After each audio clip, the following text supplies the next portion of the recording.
Lectura del Santo Evangelio según San Juan. En aquel tiempo Jesús se retiró al monte de los Olivos, y al amanecer se presentó de nuevo en el templo donde la multitud se le acercaba, y él sentado entre ellos les enseñaba. Entonces los escribas y fariseos le llevaron a una mujer sorprendida en adulterio, y poniéndola frente a él, le dijeron: Maestro, esta mujer ha sido sorprendida en flagrante adulterio. Moisés nos manda en la ley apedrear a esas mujeres. ¿Tú qué dices? Le preguntaban esto para ponerle una trampa y poder acusarlo. Pero Jesús se agachó y se puso a escribir en el suelo con el dedo. Pero como insistían en su pregunta, se incorporó y les dijo: Aquel de ustedes que no tenga pecado, que le tire la primera piedra. Se volvió a agachar y siguió escribiendo en el suelo. Al oír aquellas palabras, los acusadores comenzaron a escabullirse uno tras otro, empezando por los más viejos, hasta que dejaron solos a Jesús y a la mujer que estaba de pie junto a él. Entonces Jesús se enderezó y le preguntó: Mujer, ¿dónde están los que te acusaban? ¿Nadie te ha condenado? Ella le contestó: Nadie, Señor. Y Jesús le dijo: Tampoco yo te condeno. Vete y ya no vuelvas a pecar. Palabra del Señor.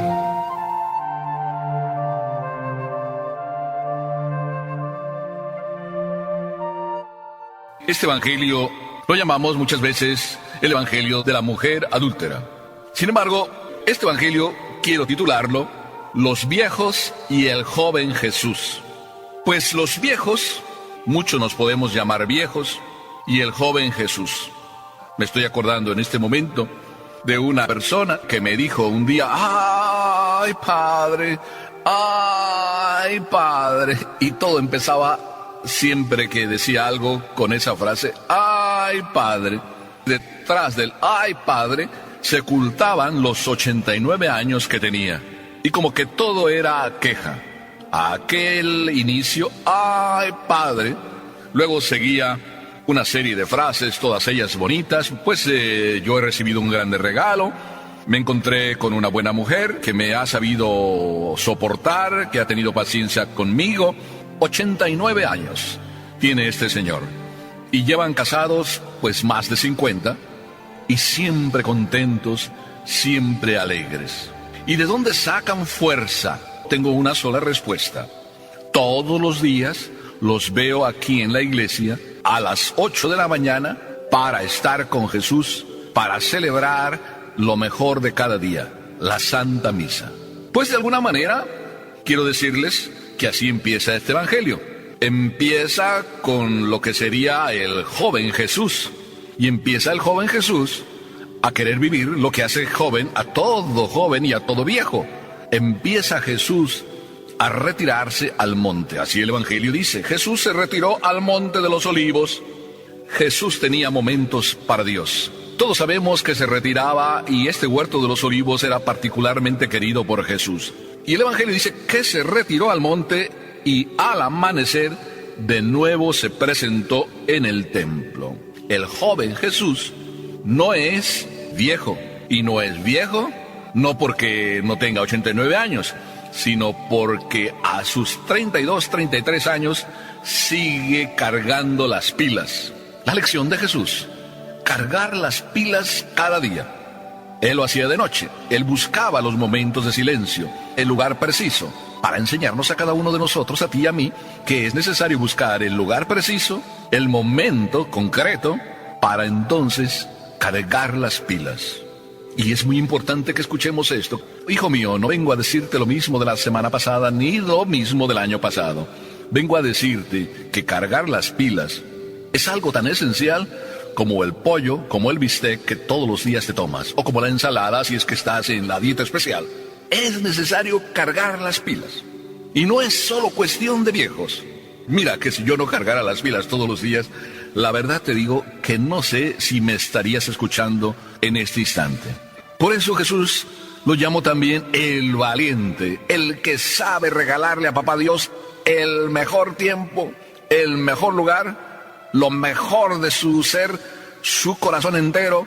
Es impresionante cómo Jesús en el Evangelio se nos revela cómo el Evangelio nos lo retrata tan real, tan humano, tan cercano, como para decirnos que es muy fácil, hijo mío, cargar las pilas. Basta con que seas tan normal, tan natural, que no te sientas que tú lo puedes todo, que eso es verdad, que no lo puedes todo, y que por tanto tengas la humildad de aceptar que necesitas de Papá Dios, y que por lo tanto, mira que son conclusiones una tras otra, te acerques y busques el lugar. Ya sé que me vas a decir que no tienes tiempo. Mira, te voy a dar algo que te va a sorprender. Tú dices que no tienes tiempo, pero si te preguntara cuántas horas dedicas a estar dentro del carro, del coche, porque hoy en día vamos tan acelerados que el coche, pues es como si fuera nuestra casa, nuestra segunda casa. Es más, a veces pasamos más en el carro que en la casa. No voy a decir que en el trabajo, pero pasamos más tiempo en el carro que en la casa. ¿Y tú sabes que ir a casa es como ir a cargar las pilas? ¿Y tú sabes que ir a casa, así lo piensas, es como ir a volver a oxigenarte? ¿A limpiar los pulmones?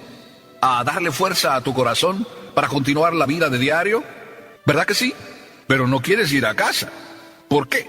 Porque ese otro tiempo que vas tú en el carro, que es un lugar precioso, donde tu corazón puede ganar mucho, ese lugar que yo llamaría privilegiado, el carro, conviértelo en un lugar para cargar las pilas. Como diría aquel, mi carro es como si fuera mi sagrario. Me lo dijo hace unos cuantos días un señor. Padre, yo en el carro prefiero con todo apagado, nada de radio, voy en silencio, pensando todo lo que necesito, pensando todo lo que tengo que hacer, buscando arreglar mi vida. Y ahí, en ese carro, está mi encuentro con el Señor, mi sagrario ambulante. Jesús carga pilas. Tú también las cargas cuando vas en el carro. Si no lo haces, pues te invito a que lo hagas, a que aproveches ese tiempo.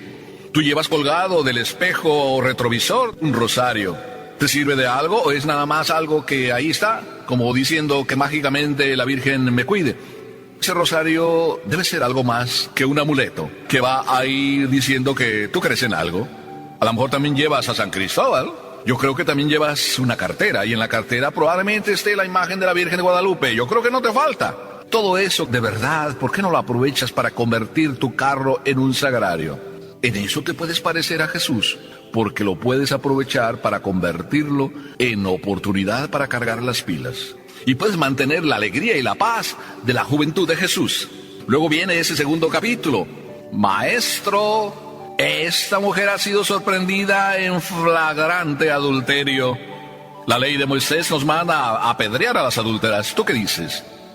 Jesús es preguntado sobre una cuestión muy profunda, y se la preguntan los avanzados en edad. ¿Estás del lado de nosotros y de Moisés? Es decir, ¿estás del lado de la ley o estás en contra? Una pregunta capciosa, una pregunta difícil, donde a Jesús lo ponen ahí para que se defina. ¿De qué lado está?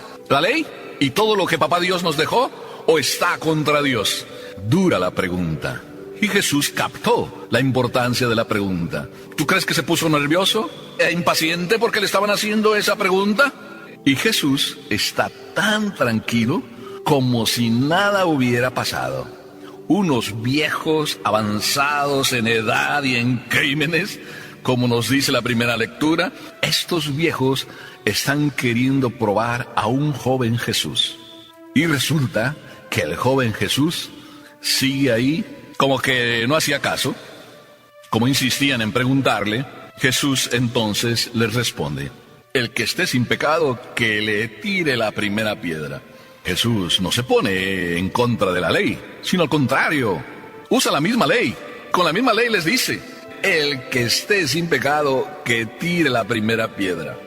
Estos doctores de la ley, estos ancianos, poniendo a prueba a Jesús, y Jesús los puso a escurrir casi, en la verdadera prueba. ¡Qué maravilloso es Jesús! Y te das cuenta que toda esa serenidad de Jesús, ¿de dónde le viene? ¿Por qué responde tan certeramente? Porque antes cargó las pilas. Y es que cuando uno carga las pilas, no solo es paciente, sereno, sino que además es comprensivo. Y Jesús, el joven, comprensivo y paciente, y los ancianos, avanzados en edad, y deberían por eso ser pacientes, desde luego que no lo son. ¿Por qué? Se me ocurre pensar que se sabía la ley de memoria, pero no era una ley aprendida en el contacto con Dios. Y Jesús se sabía la ley también, pero se la sabía aprendiéndola en el contacto con Dios. Me viene a la memoria el Papa Juan Pablo II. Recuerdo haber leído que ahí mismo en la capilla tenía su estudio, porque le gustaba estudiar las cosas que tenía que decir, las homilías que tenía que preparar, las preparaba ahí en contacto directo con Dios. Cuando luego lo conocimos como Papa, nos sorprendía cómo parecía que se salía de sí y estaba en el cielo, sí, con el corazón, pero los pies en el suelo, bien puestos. Así es Jesús. Tú puedes estar en contacto con Dios todos los días, aunque los pies los tengas en el suelo, y de ese contacto con Dios te salga la verdadera paciencia que tienes que tener con todos, con aquel que es un pecador. ¿Cuánta paciencia tenemos que tener con nuestros hijos? ¿Cuánta paciencia tenemos que tener con nuestro esposo, con el vecino, con la vecina? ¿De dónde te va a salir la paciencia? ¿Así por naturaleza, porque tú naciste paciente? No. Aún los que nacieron pacientes terminan muchas veces impacientándose ante tantos contratiempos, ante tantas contrariedades que la vida nos prepara. Por eso, qué hermoso cargar las pilas, para tener un corazón humano a la vez que divino.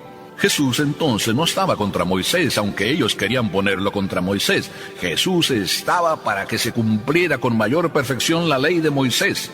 Y por eso manda ese mensaje: el que esté sin pecado que tire la primera piedra. Y el Evangelio nos dice que se fueron yendo los viejos, claro, avanzados en años y avanzados y cargados en crímenes, y no lo condenaron. Jesús nos enseña otra lección. Jesús simplemente dice: el que esté sin pecado que tire la primera piedra, como diciendo, a nadie que sea pecador le toca juzgar. Y creo que aquí la lección es para todos. ¿Quién de ustedes se siente sin pecado? En este mundo todos pecamos. Por eso podemos decir que nadie en el mundo está para juzgar. El único que está sin pecado, que es Papá Dios, podría juzgarnos. Y aquí viene la persona que parece ser la más importante. Pero yo sigo diciendo que Jesús es el más importante en este pasaje. Pero la persona que da título a este evangelio, la adúltera, aparece ya. Y aparece donde Jesús le hace la pregunta: ¿dónde están tus acusadores? ¿Nadie te ha condenado? ¿Nadie la condenó? Ellos, los viejos avanzados en edad y en crímenes, no la condenaron. Jesús tampoco, como joven que está con las pilas bien cargadas y que comprende cuánta comprensión hay que tener con aquel que es pecador. Por eso los pecadores verdaderos, los que quieren encontrarse con Dios, no le tienen ningún miedo, porque saben que Papá Dios no condena a nadie, aún siendo el único que puede condenar. Papá Dios no condena a nadie. Acércate, hijo mío. Qué hermoso que te puedas acercar. Estamos en este tiempo de Cuaresma. Qué hermoso que sientas, que vivas el poder misericordioso de Dios, que todos los pecados, también esos gordísimos que tú dices que no se pueden perdonar, que tú muchas veces no te los perdonas, esos Papá Dios te los perdona. Y si acaso lo único que te dice es esa frase final: no vuelvas a pecar, porque Dios quiere recibirte con los brazos abiertos. Acepta que te dé el abrazo, Papá Dios. Pero tú también aprovecha para orar. Tú que eres pecador, yo que soy pecador, aprovechemos todos para meternos en el corazón de Dios, para ahí en la oración descubrir este Jesús, este Papá Dios, que no condena, aunque nos recuerda: no vuelvas a pecar. Y ahí en la oración descubrirás que Papá Dios, cuando te dice no vuelvas a pecar, no te está llamando la atención, simplemente te quiere decir: hijo mío, ¿por qué quieres sufrir? Yo ya he sufrido por ti. Quiero quitarte ese sufrimiento por el cual tú sufres, que es tu propio pecado. Deja que te abrace. Si hoy aprendes, serás muy grande. Entonces aprende que el carro es tu lugar sagrado, donde te encuentras con Dios, y Él te dice: te perdono, hijo mío. Amén.